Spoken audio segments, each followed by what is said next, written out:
ನಮಸ್ಕಾರ. ಒಂದು ವೇಳೆ ನೀವು ಫ್ಯಾಕ್ಟ್ರಿ ಸೆಟಪ್ ಮಾಡಲಿಕ್ಕೆ ಪ್ಲ್ಯಾನ್ ಮಾಡ್ತಿದ್ರೆ ಅಥವಾ ಯಾವುದಾದ್ರೂ ಒಂದು ಮ್ಯಾನುಫ್ಯಾಕ್ಚರಿಂಗ್ ಯೂನಿಟ್ ಕರ್ನಾಟಕದಲ್ಲಿ ಸ್ಟಾರ್ಟ್ ಮಾಡಬೇಕಂತ ಥಿಂಕ್ ಮಾಡ್ತಿದ್ರೆ ಈ ವಿಡಿಯೋ ಡೆಫಿನೆಟ್ಲಿ ನಿಮಗೋಸ್ಕರನೇ.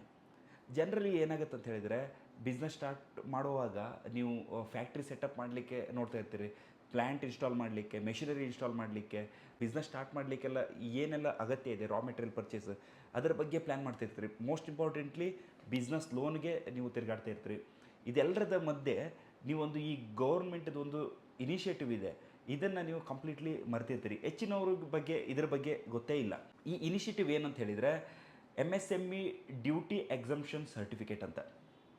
ಅಂದರೆ ಈ ಸರ್ಟಿಫಿಕೇಟ್ ನೀವು ಗೌರ್ಮೆಂಟಿಂದ ತಗೊಂಡ್ರೆ ನಿಮಗೆ ಸ್ಟ್ಯಾಂಪ್ ಡ್ಯೂಟಿ ಏನು ನೀವು ಕಟ್ಟಬೇಕು ನೋಡಿ, ಬಿಸ್ನೆಸ್ ರಿಲೇಟೆಡ್ ಏನು ಸ್ಟ್ಯಾಂಪ್ ಡ್ಯೂಟಿ ಬರುತ್ತೆ, ಜನರಲಿ ಹೈಪೋಥಿಕೇಷನ್ ಅಗ್ರಿಮೆಂಟ್ ಬರುತ್ತೆ, ಆಮೇಲೆ ಮಾರ್ಗೇಜ್ ಡೀಡ್ ಬರುತ್ತೆ, ಅದ್ರ ಮೇಲೆ ಏನು ಸ್ಟ್ಯಾಂಪ್ ಡ್ಯೂಟಿ ಇದೆ ಅದನ್ನು ನೀವು ಕಟ್ಟಬೇಕಾಗಿಲ್ಲ. ಲಿಟ್ರಲಿ ನೀವು ಕಟ್ಟಬೇಕಾಗಿಲ್ಲ. ಫಾರ್ ಎಕ್ಸಾಂಪಲ್ ಹೇಳೋದಂತ ಹೇಳಿದರೆ, 1 ಕೋಟಿ ಲೋನ್ಗೆ ನೀವು ಅಪ್ಲೈ ಮಾಡಿದ್ರಿ, ಲೋನ್ ಸ್ಯಾಂಕ್ಷನ್ ಕೂಡ ಆಗಿದೆ. ಲೋನ್ ಸ್ಯಾಂಕ್ಷನ್ ಆದಮೇಲೆ ಬ್ಯಾಂಕಲ್ಲಿ ಏನು ಮಾಡ್ತಾರೆ ಹೇಳಿ, ಬಿಫೋರ್ ನಿಮಗೆ ಲೋನ್ ಡಿಸ್ಬರ್ಸ್ಮೆಂಟ್ ಮಾಡೋಕ್ಕಿಂತ ಮುಂಚೆ ಹೈಪೋಥಿಕೇಷನ್ ಅಗ್ರಿಮೆಂಟ್ ಅಂತ ಕೇಳ್ತಾರೆ. ಅದು 0.50% ಆನ್ ದಿ ಲೋನ್ ಅಮೌಂಟ್, ಅಂದರೆ 1 ಕೋಟಿಗೆ 50,000 ರೂಪಾಯಿ ಆಯಿತು. ಓಕೆ, ಅದ್ರ ಜೊತೆಗೆ ನೀವು ಏನು ಫ್ಯಾಕ್ಟ್ರಿ ಲ್ಯಾಂಡ್ ಕೊಟ್ಟಿರ್ತೀರಿ, ಬಿಲ್ಡಿಂಗ್ ಕೊಟ್ಟಿರ್ತೀರಿ, ಅದನ್ನು ಸಬ್ ರಿಜಿಸ್ಟ್ರಲ್ಲಿ ಅದನ್ನು ಮಾರ್ಗೇಜ್ ಮಾಡಬೇಕಾಗುತ್ತೆ. ಅಲ್ಲಿ ಕೂಡ 0.50% ನಿಮಗೆ ಸ್ಟ್ಯಾಂಪ್ ಡ್ಯೂಟಿ ಕಟ್ಟಲಿಕ್ಕೆ ಬರುತ್ತೆ. ಸೊ ಟೋಟಲಿ ನಿಮಗೆ ಎಷ್ಟಾಯಿತು, 1 ಕೋಟಿ ಮೇಲೆ 1% ಆಯಿತು. ಓಕೆ, 1% ಅಂದರೆ 1 ಲಕ್ಷ ಆಯಿತು. ಈ 1 ಲಕ್ಷನ ನೀವು ಸೇವ್ ಮಾಡಬೇಕಂತ ಹೇಳಿದರೆ ಕರ್ನಾಟಕ ಗೌರ್ಮೆಂಟ್ ಮೂಲಕ ಒಂದು MSME ಡ್ಯೂಟಿ ಎಕ್ಸಂಪ್ಷನ್ ಸರ್ಟಿಫಿಕೇಟನ್ನು ತಗೊಳ್ಳೇಬೇಕಾಗುತ್ತೆ.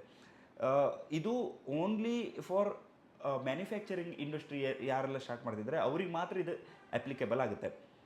ಇದನ್ನು ತಗೊಳ್ಳೋದು ಹೇಗಂತ ಹೇಳಿದರೆ, ನಾವು ಉಡುಪಿಲಿರೋದ್ರಿಂದ ನಮ್ಮ DIC, ನಮ್ಮ ಲೋಕಲ್ DIC ಏನಿರುತ್ತೆ ಅದು ಮಣಿಪಾಲದಲ್ಲಿದೆ. ಓಕೆ, ಅದೇ ಥರ ನೀವು ನಿಮ್ಮ ಏರಿಯಾದಲ್ಲಿ DIC ಎಲ್ಲಿದೆ ಅಲ್ಲಿ ಜಾಯಿಂಟ್ ಡೈರೆಕ್ಟರ್ ಇರ್ತಾರೆ. ಓಕೆ, ಜಾಯಿಂಟ್ ಡೈರೆಕ್ಟರ್ ಅಥವಾ ಅಸಿಸ್ಟೆಂಟ್ ಡೈರೆಕ್ಟರ್ ಇರ್ತಾರೆ. ಅವರಿಗೆ ನೀವೊಂದು ಅಪ್ಲಿಕೇಶನ್ ಕೊಡಬೇಕಾಗುತ್ತೆ, ಈ ಥರ ಸರ್ಟಿಫಿಕೇಟ್ ಬೇಕಂತೇಳಿ.